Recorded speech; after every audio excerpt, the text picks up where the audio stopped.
2, 3. Hello, this is Brad Wiseman. You listen to Real Estate and You. We're back. We're back here again, and we are talking about real estate this time. A couple shows we were doing some different things, some special edition kind of shows, and now we're back into real estate. And actually, this topic is even really more of a hot topic, which is new construction. So we have Kevin Kozo here from Turnberry Construction Group in the studio. He's been here before, so this is not his first rodeo. Yeah, but now it's all red. And it's all red and got nice wood in the background and stuff like that. I know. It turned out nice, didn't it? It really did, and it's cutting edge. Yeah. Cutting edge. Thanks, man. I appreciate that. Yeah, we're going to talk about cutting edge, I think, right? Yeah. So, so Kevin, thanks for coming back. Thank you. Thanks for inviting me. Yeah, absolutely. So, I got questions right off the bat. I'm going to just tell you what I have. And we talked about some of this stuff a little bit, but I want to let you know what were the questions I have, and then you can just chime in whatever you want. All right. I mean, it's in a very open format. In fact, Hugo now chimes in sometimes. That's right. See, look, he has his own microphone now. So talk about special. Trusted source. Yeah. So the first thing I'm going to talk about, which is the things we hear all the time, obviously, is inflation and supplies. Yes. What is the effect right now in new construction with all that? Yeah. So it's a bit of a struggle. Okay. Obviously, pricing, like any contractor right now, if you're still in business, you've got price escalation clauses within your contract. And so price escalation clause, tell me what that means. Yeah. So we're signing the contract, say to build a home, it could be $500,000 for your home to build it. But then we are actually not getting our prices or what we're going to pay for the lumber until the day it's shipped. So when we're estimating a home, when we're estimating a home, it could be 6 months ahead of time. Wow. And we are not actually able to find out what that price is going to be. Used to be able to hold pricing, and now they no longer are able so to you're telling me that years ago, I thought this is what I remember when I represented Greth, years ago when they ordered the package or ordered the house, that price was fixed. Yeah. And then it showed up, 6 weeks later, whenever it needed to be there. Right. So you're saying you don't get the price on that lumber until the day until it shows up. Correct. Now that's a smaller custom guys such as I am. Okay. Your larger developers are buying on quarterly margins. So they're estimating, the lumber supplier is estimating what that's going to be over the next quarter. Okay. Got it. And then so they're able to lock that in for a builder. Got it. So that's going to be a large difference there. Gotcha. And what happened is when you go back to housing bubble crash. Okay. So we're going way back. 05? 2000s. Yeah. 06? 05, 06. Okay. Right? Yep. I remember those days. At that time, a lot of the supply houses would carry a ton of inventory. And they had lumber, they had stuff we'd be stocked. And I remember those days. Yes. The housing crash comes, and all of a sudden they're just trying to get out of that. And they say, you know what? We got burnt with this once before, holding all this material. We're not doing it. We'll just order enough to keep our guys going. So that's the market we were in. Fast forward, we get to a pandemic, things shut down, industry shuts down, and we kept using those supplies. Yeah. And there wasn't enough of a backlog to resupply it. It's amazing, isn't it? So it's almost like what the knee-jerk reaction from 05, 06 made the pandemic even worse. Correct. Because we didn't have the inventory. We didn't have the inventory. Amazing, right? So it was just a quick supply. So it's actually a double whammy. It really is. It really is. Wow. So until the rates come up high enough to really slow down the demand, which we're starting to see, right? We're just beginning to see some of that. Yeah. Once that begins to slow down, that's when we'll actually be able to start building up some supplies. Again. Yeah. And then that should hopefully bring prices down a little bit. It should. Now, is it still at that height that everybody was talking about? Did it moderate a little bit from the highest prices on lumber, or is it still up there? Lumber's coming down. Coming down. That's the great part. Lumber's coming down. That's a good thing. But then once it moves from lumber, it moves to something else. Drywall. Yes, spot on. Drywall is the big one right now. So what's happening right now is there's such a demand for drywall that's all the drywall plants are pushing out is 1/2 inch and 5/8 drywall. Wow. For them to make shaft wall. What's I'll that? explain what shaft wall is and Den's glass. He uses these really crazy terms and then acts like we should know what the hell he's talking about. Shaft wall. Come on, you know what the shaft wall is. Shaft wall is going to be, in layman's terms, just a thicker. Oh, now I'm a layman. Did you hear that? Now you just called me a layman. Unbelievable. Insults left and right. Just remember, I'm the host, all right? And I have control of your microphone. You cut me right off. So go ahead, talk to layman here. The shaft wall is going to go in between when you have a townhouse, in between each unit. Got it. For fire. Yeah. Separation. Same thing with Den's glass. Den's glass is going to go on the outside of a commercial building, once again, for fire Right. And they have a drywall plant needs to actually shut down, retool, and to push those things out. And they're saying right now there's such a demand for straight 1/2 inch and 5/8. We're not shutting down to do these other things. So there is no supply, and there's no supply coming. My one lumber supplier informed me that he was supposed to get a truckload of Ben's glass, for instance, for a commercial project in January. He was told again it would be May. He was just informed last week that it's now going to be August. So these commercial jobs are going to be sitting. Other projects are going to be sitting, and we've seen that was in residential as well. Wow. Yeah. Crazy. Yep. Well, so, okay, give me a, for instance, so I know the difference in prices, and then we'll move on to something else. Absolutely.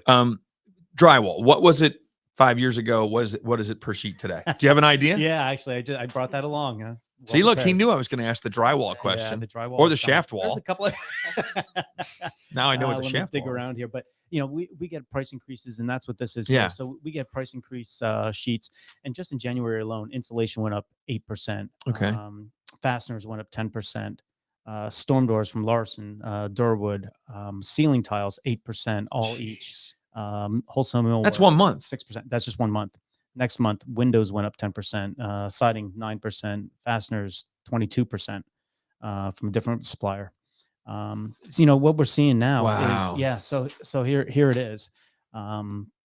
Building prices have increased 20% year over year. 20%. Which same as house price though. Yep, it's almost right in line with house price. It's all relative. Resale was 21%, and new construction went up 20%. 33% since the start of the pandemic. Yeah. So it's all keeping pace. Yeah. So your material. So if you're buying an existing home, chances are you're going to get in there. You're going to find you don't like the kitchen, you don't like the walls, you want to blow this out.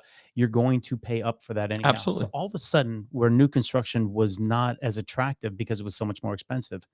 Now, until you get in and fix up what's existing out there, you're pretty much right in line. Well, yeah, a kitchen's 80 grand, 90 grand, 100 grand. Absolutely. You know what I mean? So you start looking at it that way, it's not any less. It's really, it's amazing. So once you get over that shock, and we're still at historically low interest rates. Oh, yeah. Even at 5.25%, 5.5%, people need to just relax a little bit, because on a 20-year average, 5.69, I think was a 20-year average. And I think if you go back even further back to the 1970s, it's actually, I think it was 7.96 is the average or something like that. Okay. So we're still in good shape. I think it's actually good it went up a little bit. I really do. I think it gets people off the fence. They realize it's not going to be around forever. That's correct. Seriously. I mean, this is that was not normal. This is now back to normal. Right. So that's the way it is. All right, let's move on. With too much about the inflation and prices. Nobody wants to talk about that. That's boring. Now I do have another question that's not going to be so fun either, but we'll go. So what are the benefits of building? Why build? Oh my gosh, it's fantastic. It's a process to start, and sometimes for a lot of clients, they can feel almost overwhelmed in the beginning, making all these different selections.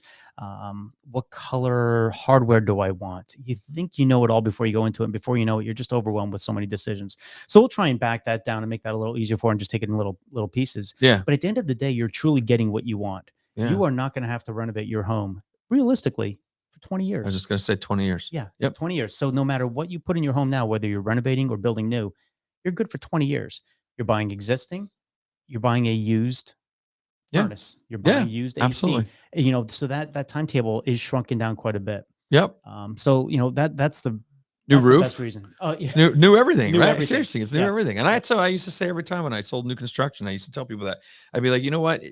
The nice thing about it is that it's a lot less stress for the next 15 to 20 years. Absolutely. Wondering what's going to go. And for the first 5 or so years, there's things that are under warranty. So, and especially for a young family that's growing, you're going to stay more than likely in that school district or in that area or in that home and get that value back out of it. Absolutely. When it's time. Absolutely. So the equity starts to build up because you have appreciation. I mean, we had crazy appreciation the last couple of years, but even in the normal year of 3 to 4%, you're still going to you're still going to build value. Absolutely. Build equity the whole time. Yeah, absolutely. The best part is just being able to get what you want from day one. Exactly. And then enjoy it. And it's interesting. Let's go right into trends and designs and things like that. I mean, it is amazing. Some of the trends are definitely changing. Like you had sent me was it the barn type thing you had said that? Yeah. What'd you say? It was some show. I guess it's a show that made the Is it an HTD show or something like that? It might have been. Yeah, but it was interesting. Some of the pictures you sent, like the blue Yes. cabinets and like different multicolors and different looks. Brass looked like it was coming back in. Oh my gosh, absolutely. Yeah. Brass is back? Brass, yes. Oh, Yes. Beautiful. I like it on the cabinets. Yes. But my parents used to put the brass things on all the outlet covers and stuff. That, like, I think our generation was over brassed. Like I felt like we were abused with brass. That's just the way I felt. So when I moved out of the house, I remember thinking, I don't ever want to see another piece of brass again. But it's coming back. It is absolutely coming. Bell bottoms came back. They did come back. Think about it. I didn't wear them, but but no. So tell me about the trends and the design things coming back. A real big one I think will shock a lot of people is oak cabinets. Oak cabinets. Yes. Remember the oak? Light oak? Light oak, dark oak, a medium similar to what you have on the back wall here. That's why I said you're a little more cutting edge here. Yeah. Well, you got a little more of a rustic look here. Yeah. But that's interesting you say that, because the flooring that we had put in our first floor, we decided to go no carpet and just do all wood the whole first floor. Mm-hmm. We did a white oak. It's a stained wide plank white oak. Yep. And I'll tell you what, I love it. Yes. Absolutely love it. Yep. For a while, and you can think back to the early 2000s where we had some of the cherries. Yeah. I mean, we were around for all that stuff. Oh yeah. What's funny is the light oak, man, that was in for a long time. Absolutely. I mean, in every house, and then 20 years later, 15 years later, nobody wanted to get near it, and now it's coming back. It really is. So unbelievable. What's happening is it's warming up the home. Yeah. Obviously, you have your wood tones and your earthy feeling, but it's also a connection from the outside, bringing it in. Yep. And with more of the modern approach to a home, large windows, large openings, going and connecting inside. So there's some outside. pictures. You can't see it on the podcast, obviously, but what we're showing right now is some pictures of some of the designs or some of the things he's talking about, which I thought was interesting. I know the waterfall islands are still, isn't what they call it when the marble or the granite goes all the way to the ground? Absolutely. Waterfall, is that right? Yeah. I actually had that Look right. at Look at that. Man, I'm on the edge of stuff. More than a layman. Yeah, exactly. Yeah. So I'm looking at some of the stuff. It's a beautiful. I mean, I'm seeing the cup pools those are back again on the drawers. And obviously granite's still in. Absolutely. Okay, so the stones are still obviously in. Yes. Okay, stones are still in. But it was interesting for me was the blues. A lot of blue colors. Yes. That's a very huge commitment on a cabinet. It is. It is. Any color is, and most people are afraid of color. Yeah. But especially when you're talking about blue is a very calming color. Yeah. Naturally. So when you walk into your kitchen, if you can have more of a calming color. Yeah, true.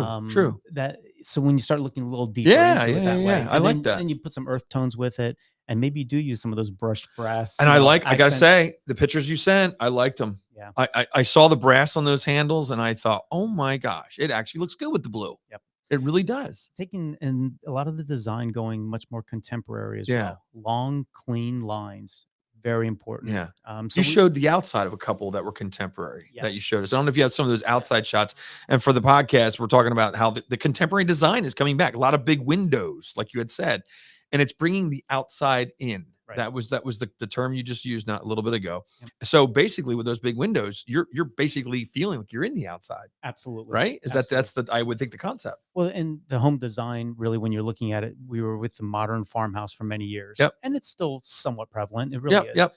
But we're really leaning into and going forward now with mid-century modern. Mid-century modern. Interesting. Modern. And that's the big influencer in design right now. You know what's funny is what I find is with everything that we see as a trend, and every 20 years, whatever, the things come back. Even when bell bottoms came back, you used as a term. There's always a twist on it, though. Do you ever notice that when something comes back, it's never exactly the same as it was before? There's usually it comes back, but it has some kind of an added flavor to it. Right. Or it's used in a different way, And I think that's kind of cool. That's what I love about these trends and designs coming back. We had Julie on here. I don't know if you know Julie, the designer. She helped us design or do some decorating in our house. And she said the same exact thing to us when we redid our lights and stuff in our house. She said, we're bringing the outside in. We have wood lights now. Yes. They're like wood with some metal in them.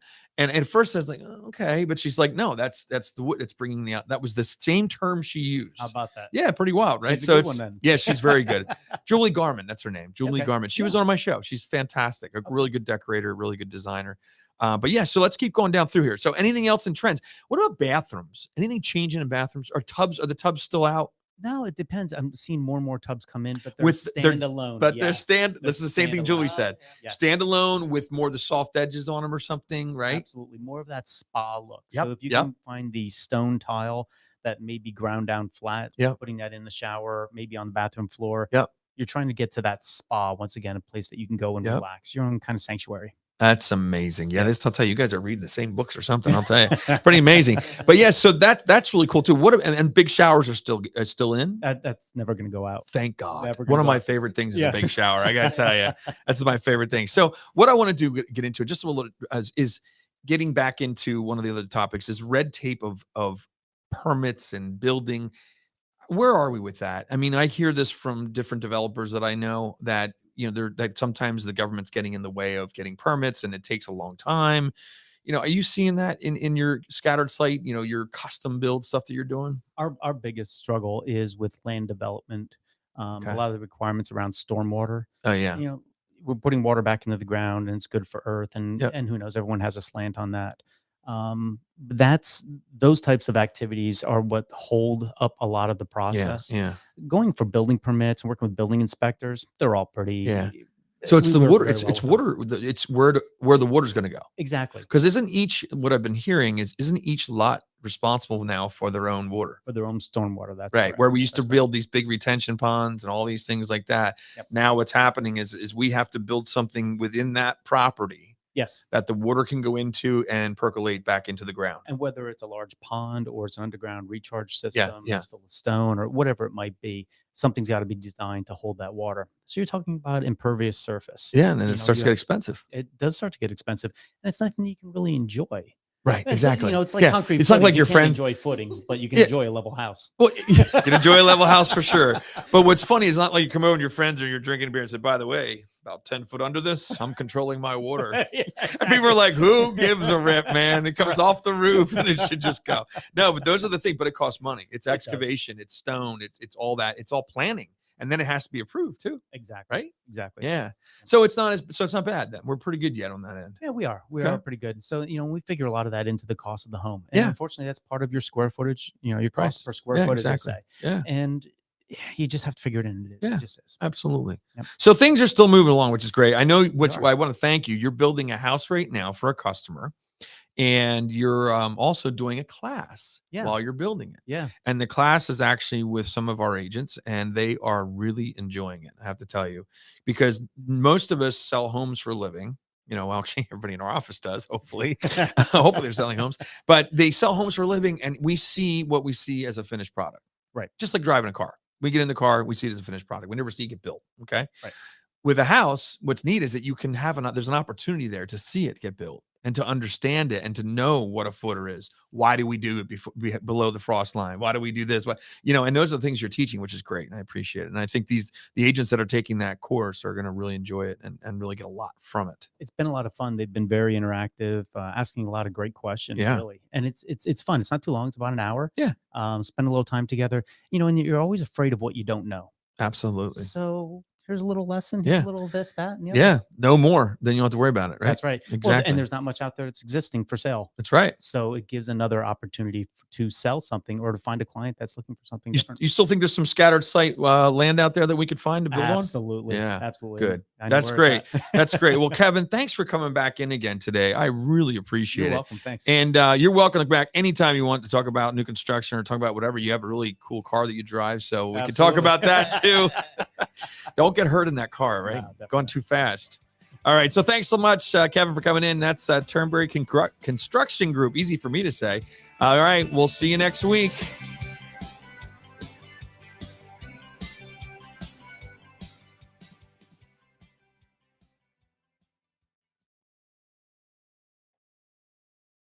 All right. We're good. All right. Yeah. Let me just go off live here.